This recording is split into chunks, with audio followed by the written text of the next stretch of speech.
आज के डेट में हम जितना पोल्यूशन फैला रहे हैं जिसकी वजह से ग्लोबल वार्मिंग बढ़ती जा रही है और ग्लोबल वार्मिंग के चलते धरती गर्म होती जा रही है। तो क्या ऐसा हो सकता है कि धरती पे बढ़ती हुई गर्मी से इंसानों का अंत हो जाएगा? अगर आपको ऐसा लगता है तो आप बिल्कुल गलत हैं। अगर आपको लगता है कि धरती पे आने वाली तबाही की वजह गर्मी होगी तो आप बिल्कुल गलत हैं। आपको बता दूं कि ऐसा कुछ भी नहीं होने वाला है। असल में जब मानव जाति का अंत होगा तो उसका जिम्मेदार गर्मी नहीं बल्कि ठंडी होगा। हर साल सर्दी आती है और फिर चली जाती है, ये तो हर साल का रूटीन है। लेकिन क्या होगा एक बार सर्दी आए लेकिन कुछ महीनों के लिए नहीं, कुछ सालों के लिए भी नहीं बल्कि 50 से 60 हजार सालों के लिए, तो क्या होगा? क्या हम जीवित भी रह पाएंगे? इसके लिए एक टर्म यूज होता है हिम युग यानी आइस एज। वैसे भी इंडिया में इतनी गर्मी होती है, कभी कभी गर्मियों के मौसम में नॉर्थ इंडिया के तरफ टेम्परेचर 45 डिग्री से 50 डिग्री तक भी टच कर जाता है। तो हम इंडियंस को ज़्यादातर सर्दी का मौसम ही अच्छा लगता है। तो क्या उन लोगों को जिन्हें सर्दी का मौसम अच्छा लगता है, जो सोच रहे हैं कि आइस एज आ जाएगा तो मज़ा आएगा, तो भैया तुम अभी भोले हो। आइस एज आपके सोच से भी ज़्यादा खतरनाक है। कुछ लोग ये भी सोच रहे होंगे कि हम इतने ज़्यादा पोल्यूशन फैला रहे हैं और जिसकी वजह से धरती गर्म होती जा रही है, तो ठंडी आए कहाँ से?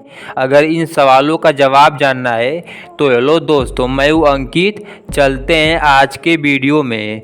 पहले तो देखेंगे कि आइस एज होता क्या है, अगर अगर आएगा भी तो ये हमारा क्या उखाड़ लेगा। आइस एज किसी मौसम की तरह होता है। जैसे हर साल ठंडी का मौसम आता है और कुछ महीनों के बाद चला जाता है, लेकिन आइस एज आएगा कुछ महीनों के लिए नहीं बल्कि कुछ हजार सालों के लिए। मतलब आपकी पुश्तें निकल जाएंगी लेकिन आइस एज खत्म नहीं होगा। एक्सपर्ट का मानना है कि हर कुछ 40 से 50 हजार सालों के बाद धरती पे एक बार आइस एज आता है। अब तक धरती 5 आइस एज को झेल चुकी है। इसका मतलब 5 बार, अब तक 5 बार धरती पे आइस एज आ चुका है और अगर अब की बार आएगा तो ये 6वीं बार होगा। पिछली बार जब आइस एज आया था तो 11,000 साल पहले आया था, जिसमें करीब धरती पे 4 किलोमीटर लंबी बर्फ की चादर से धरती ढक गई थी। पेड़ पौधे जानवर सब कुछ उसमें डूब गया था। सब कुछ का सफाया हो गया था। पूरी धरती पूरी तरह से बर्फ से ढक गई थी। लेकिन जब धरती पूरी तरह से बर्फ से ढक गई थी तो आप क्या बोओगे और क्या खाओगे? क्योंकि बोने के लिए आपको ज़मीन चाहिए और धरती तो पूरी तरह से बर्फ से ढक गई थी, तो बर्फ में तो कुछ उगा नहीं पाओगे, तो क्या खाओगे? अगर आपको लगता है कि आप जंगली जानवर मार के खा लेंगे तो जितनी हमारी आबादी है, ये जंगली जानवर कब तक ही चलेंगे? आखिर सबको मरना ही है। लेकिन सबसे बड़ी बात, आखिर ये आइस एज आता ही क्यों है? आपने इसको तो ज़रूर देखा होगा, सोलर सिस्टम अपने स्कूल की किताबों में या कहीं भी आपने देखा होगा कि सन के चारों ओर ये सारे प्लैनेट गोल गोल चक्कर लगाते हैं। लेकिन ये तो बस बच्चों को दिखाने के लिए है, लेकिन असल में ऐसा कुछ भी नहीं होता है।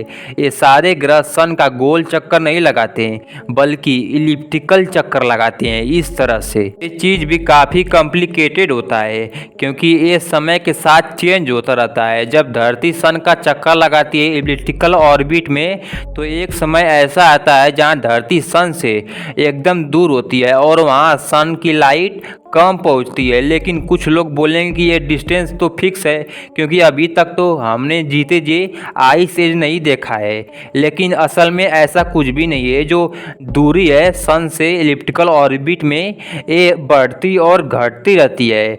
अभी तक आइस एज नहीं आया है, इसका मतलब ये है कि ये दूरी सन से नज़दीक है, या कहें तो सन से एकदम परफेक्ट दूरी पे है।